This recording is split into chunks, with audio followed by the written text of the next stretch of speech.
Y tú mencionaste algo muy importante que me gustaría retomar a propósito de esto que dice Trump, que los chinos entraron en pánico cuando ya ves, los chinos dicen, aquí no hay miedo, señores, aquí vamos a sustituirles como ya logramos hacerlo en 2018. Mencionabas el 2018, dices, ya no estamos igual que en el 2018. ¿No consideras tú que desde 2018, si no es que antes, los chinos se han estado preparando para este momento? Por eso lo pueden contraatacar con facilidad y sacudir la bolsa como no se sacudía desde 1929. Sin ninguna duda. China es un país que planifica a largo plazo, donde además ellos construyen sus perspectivas con diferentes escenarios. Y no hacía falta que Trump eh, asuma nada más la presidencia para que ellos supongan que esto iba a suceder, sino que él mismo lo decía. Era el escenario más probable, entonces ellos están muy preparados. Y hoy hay que ver quién pierde más con esta imposición de aranceles por parte de Estados Unidos, porque el mercado chino es un mercado atractivo para, en general, cualquier país que tenga algo que vender, algo que exportar, ni qué decir si es que tiene algún producto industrializado que sea de interés de los chinos, porque el problema ahora es que tanto ha avanzado la tecnología y la industrialización de este país asiático que el público chino empieza a preferir sus propios productos. Hace algunos años atrás todavía para ellos era de mucho prestigio tener un vehículo europeo, tener algún equipo electrónico norteamericano como iPhone, por ejemplo, o como estas marcas de vehículos de lujo de Alemania, pero hoy ya no es así. Entonces, esta imposición de aranceles hay que ver inclusive qué efecto tiene en la exportación de las industrias de países como Estados Unidos. Mira, déjame mostrarles pues una imagen que publicó el Financial Times diciendo en qué problema nos ha metido este señor a los occidentales, porque hay que recordar que al Reino Unido también le puso sus respectivos aranceles, a Israel, a Australia, a Nueva Zelanda, bueno, a Canadá con el tema del acero y el aluminio, lo puso de verdad en una muy mala condición. Pero China, no se nos olvide que México es el principal socio comercial de Estados Unidos. Sí. Y nosotros, gracias a un tratado de libre comercio que se tiene con Estados Unidos, pero también al oficio político de la presidenta de México, que mira cómo se lo ha regateado la oposición en México, ¿eh? Están hundidos, tienen un 15% nada más de aprobación, la oposición en México, Claudia 85%, pero siguen Wow. queriendo desdeñarla y quieren seguir diciéndole cómo gobernar cuando son unos ineptos, buenos para nada. Son los Mileis, los Novoa de México, para que te des una idea. Digo, No, no quiero agraviar al presidente de Paraguay por diplomacia. también, sin ningún problema. Pero aparte, Claudia ha conseguido con toda la diplomacia y la elegancia con la cual ella ha dicho el criterio correcto que debe tener un país ante un vecino, no se ha humillado, No. no le, como decimos nosotros, chupar la media, no ha sido servil a Estados Unidos. Sin embargo, el arancel que ella consiguió es el mínimo, igual que gobiernos que se arrodillan frente a Trump como Milei y Novoa. Sí, y no digamos de Bukele, ¿no? Porque luego los No, salvadoreños que andan por aquí se enojan. Muchos sí. me han mandado una cantidad impresionante de mensajes de, profe, me decepcionaste, se me cayó un ídolo, yo te seguía, pero le has tirado muy duro a Bukele A y entonces le Bukele. voy. Es como de, oigan, amigos, ¿les pusieron el arancel, sí o no? No, pues que sí. Bueno, un juez en una corte en Estados Unidos dijo que era ilegal lo que está haciendo Trump de enviarles presos a El Salvador, ¿sí o no? No, pues que sí. Entonces, ¿en dónde está la mentira? Se arrastra Bukele con Marco Rubio, pues y hasta se tomaron fotos que parecían novios en la playa ahí en El Salvador. Sí, Entonces, no. ¿en dónde está, digamos, la ofensa, no? Si estamos describiendo hechos concretos, evidentes, y aún así les metió su arancelazo. Entonces, México se salvó por estas dos razones, porque Estados Unidos sí es harto dependiente del comercio con México, sobre todo en lo que le va a impactar a la clase trabajadora que vota por Trump. Entonces, tonto no es. Primero va el dinero por delante. Y si en este momento se ponía a hacerle lo mismo a México que a los demás, México también iba a retaliarlo. Y Canadá lo va a hacer nada más con el aluminio y el acero, porque Canadá también se salvó por el Tratado de Libre Comercio. Sin embargo, entre México y Canadá se encuentra China. Entonces, está México en primer lugar, en segundo lugar está China, en tercer lugar está Canadá. Y aquí déjame te paso un dato. El bobazo de Trump o por lo menos pretende comportarse como un bobo, dice que con todos aquellos países que Estados Unidos tenga un déficit, es decir, que los países son más capaces de venderle cosas a Estados Unidos de lo que Estados Unidos les puede vender, están abusando de él. Cuando incluso uno de los próceres, de los dioses del liberalismo económico, Adam Smith, decía en La riqueza de las naciones, pues que una nación que importaba cosas salía ganando porque aprendía de la existencia de otros productos y eso le despertaría la curiosidad para poder documentarse sobre cómo se construían y entonces ver si los podía construir, pues los construía y si no, pues era más barato y ahí viene David Ricardo y la mano invisible y todas estas tesis del mercado liberal. Pero Donald Trump dice, todos los que nos venden más de lo que nosotros les podemos vender, están abusando de nosotros y se han colgado de nosotros. Entonces, ahí les va su respectivo arancel, 34%. Y con China está muy dolido Trump, porque todavía sigue siendo muy grande el nivel comercial. El nivel de volumen comercial, Mercedes, en 2018 era de 500 mil millones de dólares alrededor anual. China superaba a México por unos 10 mil millones, porque después venía México con unos 490 mil millones. O sea, estaban ahí disputándose. A veces era México, a veces Estados Unidos, a veces China. China también es uno de los principales, de los 3 principales socios comerciales de México. Pero en el caso de Estados Unidos, digamos, el déficit que tiene Estados Unidos con México es mucho menor, que también México tiene un comercio superavitario frente a Estados Unidos, pero aquí sí yo reconozco que es porque también buena parte de la planta productiva estadounidense, de las maquilas, están en México. Entonces están ellos mismos vendiéndose a través de un tratado de libre comercio. Ganan por la mano de obra barata, ganan por los incentivos fiscales y ganan porque no pagaban impuestos, ¿no? Los mismos gringos, las mismas empresas gringas. Entonces, que fue una política, digamos, dentro del marco del neoliberalismo, la globalización de los 90, era una política de los países del primer mundo. Pues hasta nos agarraban a bombazos a los que no abríamos el mercado, sí, ¿te acuerdas? Derrocaron presidentes por eso. Así es. El ALCA, que fue todo un proyecto de justamente libre mercado en América Latina, que se movilizaron todos los sectores progresistas para juntar firmas. En Paraguay también se juntaron firmas para decirle no al ALCA, y finalmente cuando era presidente Chávez, con Néstor Kirchner, con Nicanor Duarte, frutos en Paraguay antes de Fernando Lugo, y creo que estaba, no sé si ya estaba Correa, dijeron que no, le dijeron que no a Bush, se ofendió a Bush. O sea, era la política de los años 90 que se implementen estas maquilas y estos mecanismos donde nuestros países entregaban su mano de obra barata, entregaban prácticamente una exención tributaria total para que los países industrializados hagan la parte más interesante del proceso productivo y nos dejen a nosotros, digamos, lo más contaminante, lo que más le explotaba a la gente.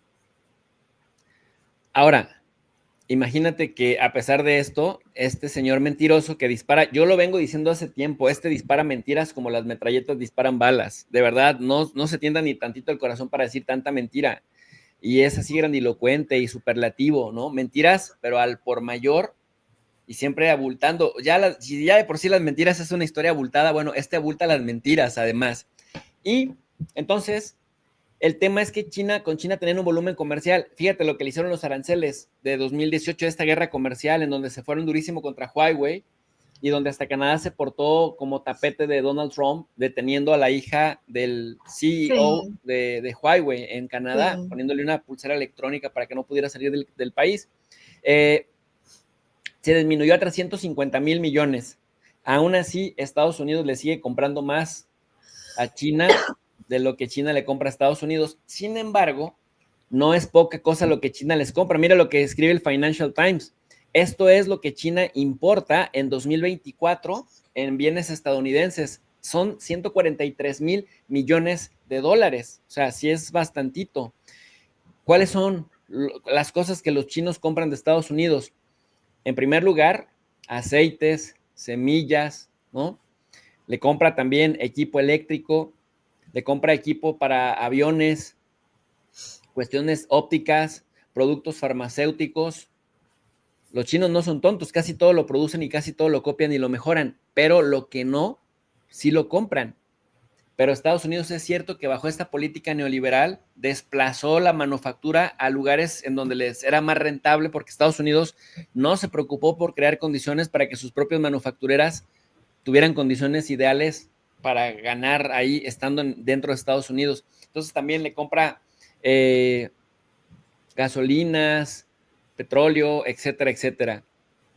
Químicos orgánicos, plásticos, que son estos que mencioné, son como los más significativos. Bueno, pues ahora estos productos que ven aquí, que publica el Financial Times este día, ya no van a poder ser tan competitivos en el mercado chino, Mercedes, por la simple y sencilla razón de ese 34% recíproco que Estados Unidos le está imponiendo que China le está imponiendo a Estados A Unidos Estados en Unidos. respuesta a las tarugadas, aquí tarugadas decimos como tonterías, bueno, que hizo Donald Trump. Mira, si esos 143, hacemos una regla de 3 rapidísimo, lo multiplicamos por el 34%, son 48 mil millones de dólares más. O sea, Estados Unidos va a tener que competir con los productos que le lleguen a China de otros países. Si esta misma cantidad se podría disparar a sumarle 48 mil millones de dólares más. Es decir, que a esos, a esos 48 mil millones de dólares le sumas 43 y se dispara casi a 200 mil millones de 200.000. dólares. Ese va a ser el costo. Eso va a reducir los productos estadounidenses en el mercado chino, que cada vez es más empoderado. Jesús, eso inclusive puede ser más. ¿Por qué? Porque como funcionan las leyes de la oferta y la demanda, se aumenta el costo de estos productos. En cuanto a su importación, los que fabrican en Estados Unidos, los que produzcan en Estados Unidos van a querer igualar también ese costo de importación. Esa es una observación que hizo un economista, no recuerdo el nombre, en una entrevista donde él decía que si es que Trump toma esta medida proteccionista de los aranceles, tiene que ir acompañada también de un acuerdo con los productores norteamericanos para que haya un control de precios. De lo contrario, va a pasar lo que pasa en los países del tercer mundo o del sur global, como en nuestro caso, en Paraguay, por ejemplo, somos importantes exportadores de carne. ¿Y cuál es el precio de la carne en Paraguay para los consumidores nacionales y el mismo precio de exportación? Nadie te va a estar regalando esa diferencia. Y lo mismo sucede con las importaciones. Si es que un mercado está compuesto por importaciones, entonces, y aparte un mercado local, y van a igualar ese precio. La única forma que no lo hagan es con un control de precios, lo cual va en contra también de, digamos, ese libre mercado que sigue pregonando Trump, aunque realmente con estos aranceles está muriendo en la narrativa del libre mercado. Y bueno, vamos a hablarlo seguro mucho más, Jesús. Imagínate que los gringos siempre van por ahí buscando mercados en donde su mano de obra sea barata, en donde además ellos puedan vender sus productos en esos países. Y ahora con este arancelazo que le acaba de meter China, bueno, mira, fue tanto el impacto, tan grande el impacto que la gente todavía no lo dimensiona. Hay gente que sigue pensando que Trump es patriota cuando lo están acusando ya propios republicanos al interior de Estados Unidos, querida Mercedes, lo están acusando de ser una especie, los republicanos en el Senado, que hay 4 o 5 que ya están votando del lado de los demócratas. Y si ahí, digamos, el equilibrio era 48-51, es decir, con el voto del vicepresidente, que se convierte en presidente del Senado. Pero ahora, con estos 4 republicanos que se están pasando específicamente en este tema particular de los aranceles, están impulsando una legislación que le quita al presidente la capacidad de poder emitir decretos en materia arancelaria. Si lo quiere hacer, tiene que proponerlo para que lo revise una cámara y luego se pase a la otra cámara y luego lo puedan regresar. Es decir, hacer el equilibrio de poderes entre el poder ejecutivo y poder legislativo. Y lo está encabezando Ron Paul, o sea, senador por Kentucky, súper republicano. Está diciendo que estamos locos los republicanos. Te voy a decir por qué. Tampoco es porque Ron Paul sea una perita en dulce y digas tú, oh, qué senador tan hermoso, qué senador tan institucional. ¿Quieres que te diga por qué lo está haciendo con números así, con datos concretos? Dime, sí. Ah, sí, sí quiero.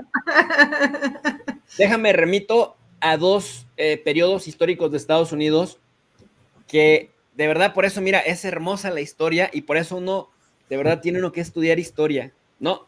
Tiene que ir uno a las fuentes serias a revisar la hemerografía de la época. Pero entre 1980, 1897, lo iba a decir al revés, 1897 y 1901, Estados Unidos tuvo un presidente, McKinley, Quincy McKinley, que es al que este señor lo cita una y otra vez y dice, es que sus aranceles, o sea, lo toma como un ejemplo, pero nomás toma como ejemplo lo bueno, eh, pero no lo malo, no el debacle republicano. Entonces, ¿qué pasó en ese momento?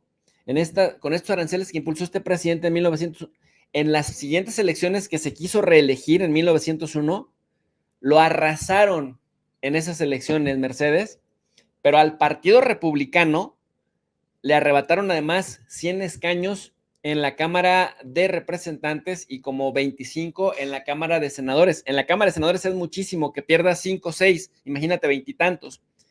Y luego después, para el año de 1929, Herbert Hoover, el otro presidente arancelarista, también pues aprobó una ley que los dos congresistas que la patrocinaron, ya ves que está el patrocinador y el copatrocinador, ya no se reeligieron más, y tú recordarás lo que pasó en 1929, la Gran Depresión. Se cayeron las bolsas, se cayó la bolsa de Estados Unidos y vino una trágica experiencia horrorosa que la humanidad lo recuerda, dicen como el preludio que aceleró los militarismos para la Segunda Guerra Mundial.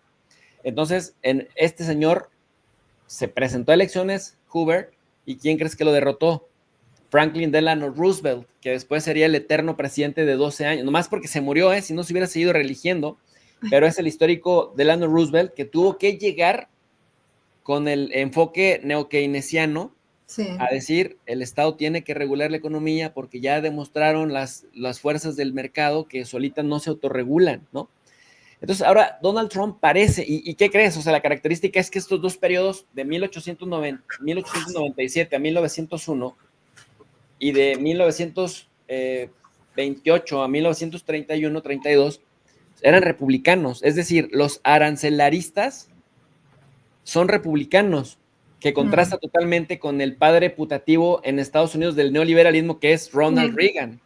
Pero ¿qué crees? Ronald Reagan ganó su reelección y ganó con un montón de votos y llevó más congresistas republicanos a la Cámara. Donald Trump quizás ya no tenga aspiraciones de reelegirse, aunque diga que quisiera ir a un tercer mandato. Ya está viejito, honestamente. Y si ya ahorita está flipando, pero va a llevar a un desastre electoral, Mercedes. Y por eso cité estos dos casos paradigmáticos de qué pasó con Estados Unidos y qué pasó con los presidentes y los congresistas que avalaron las políticas arancelarias que encarecieron la vida de los estadounidenses, porque son los que al final de cuentas van a terminar asumiendo el costo de los productos, fueron a la debacle electoral total. Sí. Y si los republicanos, como Ron Paul, no se preocupan por cuidar su nombre, que también ya está medio dañadito, Donald Trump los va a arrasar, no solamente a Estados Unidos, principalmente a los republicanos. ¿Cómo ves? No, totalmente, Jesús. Y hay que decir que Estados Unidos era otra en ese momento, era otro país. Era, en ese momento todavía el máximo imperio era el inglés, el de Inglaterra, que justamente venía de superarle al imperio español en el siglo anterior, que se da también en el contexto de una guerra económica, porque ¿qué pasaba con España? España era un imperio que se basaba en el extractivismo y justamente quiso protegerle a sus colonias, también hacer como una suerte de proteccionismo en contra de la piratería inglesa, en contra de la forma de comercio inglés, y no le fue posible, no fue. Muchas veces el desarrollo de lo que son estas fuerzas que tienen que ver con cómo son las reglas del mercado. Algunos dicen que la ley de la oferta y la demanda es como la ley de la gravedad, ¿no? tenemos que saber cómo construir sobre esa ley, no pretender modificar una ley que existe en la naturaleza. Y ahora mismo Estados Unidos es justamente la potencia en declive que está. Entonces, de alguna forma, Trump está haciendo lo que puede para tratar de que Estados Unidos no deje de ser una potencia, pero va por mal camino con su estrategia económica, porque China ya no es más lo que era antes tampoco. China está muy preparada. China, como ya estamos hablando, tiene tiene mercado interno, tiene el mayor desarrollo tecnológico, muchos le sitúan como la primera potencia mundial, aunque no sea todavía la que tenga mayor producción de Producto Interno Bruto. Y China tiene, además, habíamos visto ya en otras transmisiones, el mayor dominio naval, porque esto no solamente se trata de medidas económicas y arancelarias, sino de que los productos se mueven en el mundo. Volvemos otra vez a la ley de la gravedad o la ley de la oferta y la demanda. Y en estas circunstancias, entonces, la postura que está asumiendo Trump realmente creo que le va a llevar a una debacle también electoral en la próxima ocasión que se presente, porque no quiere tomar todas las medidas, debería tomar también una medida de control y regulación de precios internos, cosa que va en contra de su forma de pensar. Y este que vemos en pantalla es el presidente. Muchos me dicen, profe, ¿quién era William McKinley? Pues es el presidente de Estados Unidos que entre 1897 y 1901, o sea, estamos hablando de hace 125 años o más, sí, querida Mercedes, y Donald Trump está tratando de replicar su modelo arancelario, que, ojo, lo llevó a una debacle electoral tremenda. Y cuando tú escuchas, bueno, no sé si te ha tocado escuchar análisis de otros economistas o internacionalistas, geopolitólogos que dicen, es que teníamos como 95 años que no veíamos esto. O sea, nuestra generación de los que estamos vivos, los que tenemos menos de 70 años de edad, nunca habíamos visto esto. Vaya, ni los de 70. ¿A qué se refieren? Se refieren a este otro periodo. Ya no de McKinley, sino de este otro señor, de Hoover, que aparece aquí en pantalla, y que fue el causante de la Gran Depresión, presidente número 31 de los Estados Unidos. Por eso le digo a la gente, es muy chévere opinar, porque todos podemos opinar de todo, pero qué mejor que la opinión sea una opinión calificada, es decir, que esté sustentada en evidencia, que esté sustentada en el conocimiento de la historia, porque solo así podemos ver frecuencias, correlaciones, causalidades, y la causa de que este señor se hubiera ido al debacle. Fíjate, o sea, Franklin Delano Roosevelt era casi nada, era insignificante políticamente hablando frente a Hoover, que era súper dominante, pero que se equivocó tanto Hoover, que terminó por llevar al país a la Gran Depresión. Y casualmente Donald Trump, que dice que va a hacer a Estados Unidos grande otra vez, to make America great again, pues a que los que les está copiando son a los que llevaron al colapso a los Estados Unidos, no a los que tuvieron una gran gestión, que es el caso de Hoover. Hoover se hizo, mientras que este otro señor, Franklin Delano Roosevelt, pasa como héroe de guerra por vencer a los nazis, Hoover pasa por el colapso de la Gran Depresión, es decir, lo recordamos, por eso el nombre de Hoover sigue, imagínate por lo que los libros van a decir de Trump. Sí. El que hizo ¿cómo sería? El que apresuró la caída o la debacle de Estados Unidos como superpotencia, por más que el tipo diga, estamos haciéndolo todo maravillosamente bien, Mercedes. Así es. Estados Unidos busca de alguna forma sacar ventaja también de su poder blando, Jesús.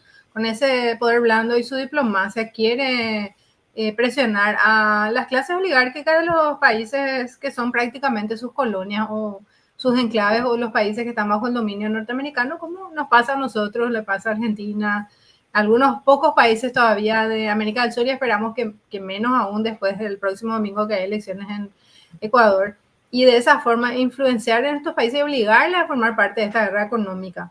Pero esto realmente puede provocar, así como sucedió y haciendo el paralelismo que recién estábamos haciendo con el Imperio Español, puede provocar también la rebeldía de estas colonias que van a buscar independizarse de la debacle que se viene. Entonces, realmente está jugando con fuego Donald Trump con esta política arancelaria.